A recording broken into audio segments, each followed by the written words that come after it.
சனா மேல கோவத்தோடய ஸ்விஸ்ட் மேல வர்றா. எதிர்த்தாப்புல நம்ம சனா நிக்கிறா. சனாவை பார்த்து, ஏ சனா, நீ எப்படி ரீனிங்கா இருக்கலாம்? அம்மாவுடைய ஜுவல்ஸ், கம்பெனி ஷேர்ஸ், அது மட்டும் இல்லாம இந்த வீடு, இது எல்லாமே என்னோடது அப்படின்னு சொல்ல, இவ சொல்றா, உன்னோடதுன்னா ஸ்ட்ரைட்டா போய் கேளு. அது மட்டும் இல்லாம இது எல்லாமே ஒரிஜினல் டாட்டருக்கானது. ஸோ இது எல்லாமே என்னோடது அப்படின்னு சொல்ல, ஸ்விஸ்ட் கேட்குறா, என்னது உன்னோடதா? இது எல்லாமே என்னோடது. நீ எதுக்காக இங்க வந்த? நீ வந்ததுனால தான் இது எல்லாமே என்னை விட்டு போச்சு அப்படின்னு சொல்ல, நீ எதுக்கு தான் திருப்பி வந்த அப்படின்னு கேட்க, அதுக்கு ரீசன் இப்போ உனக்கு வேணுமா? அதுக்கு ரீசன் எல்லாமே நீ மட்டும்தான். நீ எப்படிலாம் என்னை ட்ரீட் பண்ண நல்லா யோசிச்சு பாரு. என்னை வந்துட்டு ஒரு லோ கிளாஸாக நீ வந்து ட்ரீட் பண்ண, அதெல்லாமே ஓகே. நான் ஒரு லோவான பேக்ரவுண்ட்லேருந்து வந்தேன். ஆனால் இப்போ பார்த்தியா, என்னோட நிலைமை ஆப்போசிட்டாக மாறிடுச்சு. அது மட்டும் இல்லாமல் நீ ஒரு அடாப்டட் கிட் அப்படின்னு சொல்ல, அப்படியா அப்படின்னு சொல்லிட்டு இவளுக்குலாம் பயங்கரமாக கோவம் வருது. அப்போ தான் சொல்கிறா, நீ ஏன் திரும்பி வந்தாலும் இந்த வீட்டுக்கு நான் தான் ஃபேவரட்டான கிட் அப்படின்னு சொல்ல, அப்படியா, அப்படிலாம் எனக்கு பார்க்க தெரியலையே அப்படின்னு சொல்லிட்டு, இதுக்கு முன்னாடி நீ என்ன பண்ண ஞாபகம் இருக்கா? நீ ஸ்விஸ் ஃபேமிலியோட இன்ஃப்ளூயன்ஸை யூஸ் பண்ணி என் பையனோட கையை உடைச்ச. அதுக்கு காம்பன்சேஷனும் நீ கொடுக்கல. அது மட்டும் இல்லாமல் கம்பெனியில் என் பையனுக்கு அலர்ஜி வர வச்ச. இதெல்லாத்தையும் நான் பேரண்ட்ஸ் கிட்ட சொன்னேன் அப்படின்னா உன் நிலைமை என்ன ஆகுங்கிறத கொஞ்சம் நீ யோசிச்சு பாரு. அப்போ கூட நீ வந்து ஃபேவரட் டாக்டராக இருப்பேன்னு நினைக்கிற அப்படின்னு கேட்க, இப்போதான் அவள் கேட்குறா, இதெல்லாம் வந்துட்டு உனக்கு யார் சொல்கிறதுக்கு சான்ஸ் கொடுப்பா? அந்த சான்ஸ் நான் உனக்கு கொடுக்க போகிறதே இல்லை. அது மட்டும் இல்லாமல் நீ இன்னும் கொஞ்ச நாள் இங்கே இருந்த அப்படின்னா மம்மி எனக்கு அட்டென்ஷன் கொடுக்க போகிறதும் இல்லை. அதுக்காக நான் உன்னை இந்த வீட்டில் இல்லாமல் ஆக்க போகிறேன் அப்படின்னு சொல்ல, இதெல்லாம் கேட்குற நம்ம சனா பேக் சைட் ஃபோனை வச்சு ரெக்கார்ட் பண்ண ஸ்டார்ட் பண்ணிடுவா, ஒரு சேஃப்டிக்கு வேணும் அப்படின்னு சொல்லிட்டு. அது மட்டும் இல்லாமல் ஸ்டெப்பில் தன்னோட கையை வந்துட்டு நல்லா இறுக்கமாக பிடிச்சிப்பா, இங்கே ஏதோ விபரீதம் நடக்க போகுது அப்படின்னு சொல்லிட்டு. அவள் எக்ஸ்பெக்ட் பண்ண மாதிரியே அங்கேருந்து பிடிச்சி தள்ளி விட்டுருவா. அன்ஃபார்ச்சுனேட்லி நம்ம சனா வந்து அப்படியே மூவ் ஆன் ஆயிடுவா. ஸ்விஸ்ட் அப்படியே மேலேருந்து கீழே விழுந்துருவா. கீழே விழுந்தது மட்டும் இல்லாமல் பயங்கர சவுண்ட் போடுவா. எதுக்காக அப்படின்னா இவளுடைய ஆக்டிங் பற்றி தான் நமக்கு தெரியும்ல. ஸோ பேரண்ட்ஸ் கிட்ட போயிட்டு ரீனி தான் என்னை வந்து தள்ளி விட்டா அப்படின்னு சொல்லிட்டு ஆக்டிங் பண்ணணும் இல்லையா, அதுக்காக தான் அந்த மாதிரி பண்ணியிருப்பா. எல்லாரும் பதறி போய் ஓடி வருவாங்க. ஓடி வந்ததுக்கப்புறம் எப்போதும் போல இவளுடைய ஆக்டிங்கை ஸ்டார்ட் பண்ணிடுவா. மம்மி, எல்லாமே ரீனி பண்ணதுதான் மம்மி, என்னை வந்து அக்செப்ட் பண்ணிக்கவே மாட்டேங்கிறா. நான் ஜஸ்ட் அவகிட்ட லிட்டில் ஆர்கியூமெண்ட் மட்டும்தான் பண்ணேன். ஆனால் அதுக்காக வந்துட்டு எதுக்காக இவன் என்கிட்ட வந்து ஜலஸ் ஆகுறானே தெரில. எவ்வளோ விஷயம் நீங்கள் அவளுக்காக கொடுத்தீங்க, ஆனாலுமே இவளால் அக்செப்ட் பண்ணிக்கவே முடியல. என்கிட்ட வந்து ஜலஸ் ஆகுறா மம்மி அப்படின்னு சொல்லிட்டு ஒன் பை ஒன்னாக எப்போதும் போல் பொய்யான ட்ராமாஸ் எல்லாத்தையும் போடுறா.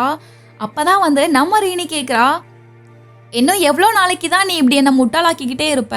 இதுக்கு முன்னாடி என்கிட்ட எவிடன்ஸ் இல்லை, ஸோ இப்போயும் என்கிட்ட எவிடன்ஸ் இருக்காது நீ நினைக்கிறியா என்ன அப்படின்னு கேட்க, இவளுக்கா என்ன சொல்கிற, எதை பற்றி பேசுகிறீங்க ரீனி? ஏன் என்னை இப்படி போட்டு ஒவ்வொரு டைமும் என்னை வந்து கஷ்டப்படுத்துறீங்க, என்னை கெட்டவளாகவே வந்துட்டு ப்ளேம் பண்ணுறீங்கன்னு கேட்க, இந்த சைடு நம்ம ஹீரோ போயிட்டு ஹீரோயின் கிட்ட கேட்குறான், இங்கே என்ன நடந்துச்சு அப்படின்னு கேட்க, அப்போ அவன் நடந்ததெல்லாம் சொல்கிறா. இந்த மாதிரி என்னை திட்டி அங்கேருந்து தள்ளி விட ட்ரை பண்ணா. நான் வந்து அன்ஃபார்ச்சுனேட்லி அங்கே இருக்க ஸ்டெப்பை வந்துட்டு நான் வந்து இறுக்கமாக பிடிச்சிக்கிட்டேன். ஸோ என்னால் வந்துட்டு அங்கேருந்து நான் தப்பிச்சிட்டேன். அதுக்கு பதிலாக ஃபோர்ஸாக தள்ளதில் அவள் விழுந்துட்டா அப்படின்னு சொல்ல, இவனுக்கா கோவம் வந்துடும். அப்போ வந்துட்டு அவள் இவன்கிட்டே ஆக்டிங் பண்ணுறான், ஜெய்சன் நம்பாதீங்க அவளை அப்படின்னு சொல்ல, இவ எல்லாருக்கிட்டையும் போய் ஒன்னொருத்தர சொல்கிறான், ரீனி தான் போய் சொல்கிறாங்க, யாரும் நம்பாதீங்க நம்பாதீங்க அப்படின்னு சொல்லிட்டு. என்னை ஒவ்வொரு டைமும் பனிஷ் பண்ணிக்கிட்டே இருக்காங்க இவங்க, இதுக்கெல்லாம் ஒரு தீர்வே இல்லையா? என்னை ஏன் இப்படி ட்ரீட் பண்ணுறீங்க எல்லாரும் அப்படின்னு சொல்லி கேட்க, இவளா ட்விஸ்ட்டு கொடுத்த மாதிரி ஃபோனை ஆன் பண்ணி விட்டுருவா. அப்போ தான் அவள் சொல்லியிருப்பா, உன்னை ரொம்ப நாள் இந்த வீட்டில் இருக்க விட மாட்டேன், நீ இந்த வீட்டில் ஸ்டே பண்ணா அப்படின்னா என்னோட அட்டென்ஷன் குறைஞ்சிரும்.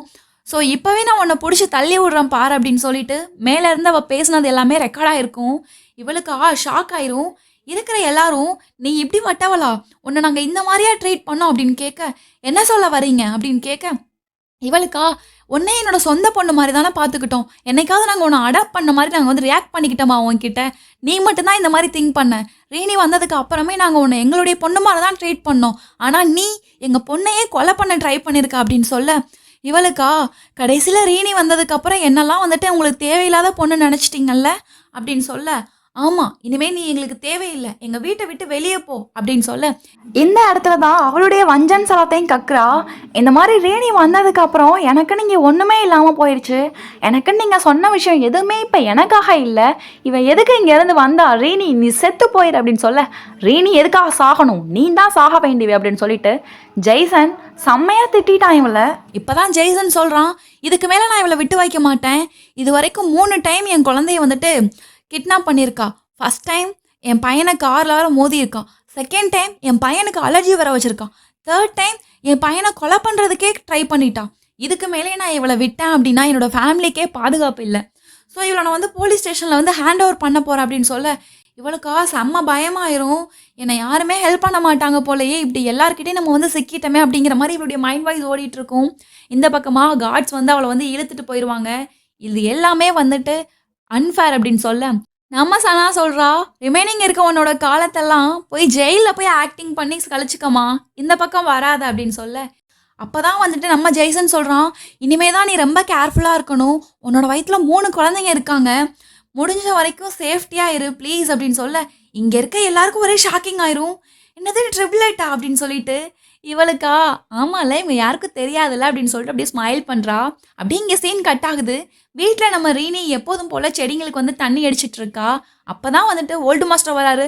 ஸ்டாப் பண்ணு சொன்னால் கேட்க மாட்டியா, ரெஸ்ட் எடு அப்படின்னு சொல்லிட்டு ஓல்டு மாஸ்டரும் அவளுடைய பையனுமே வந்து ஃபோர்ஸ் பண்ணுறாங்க.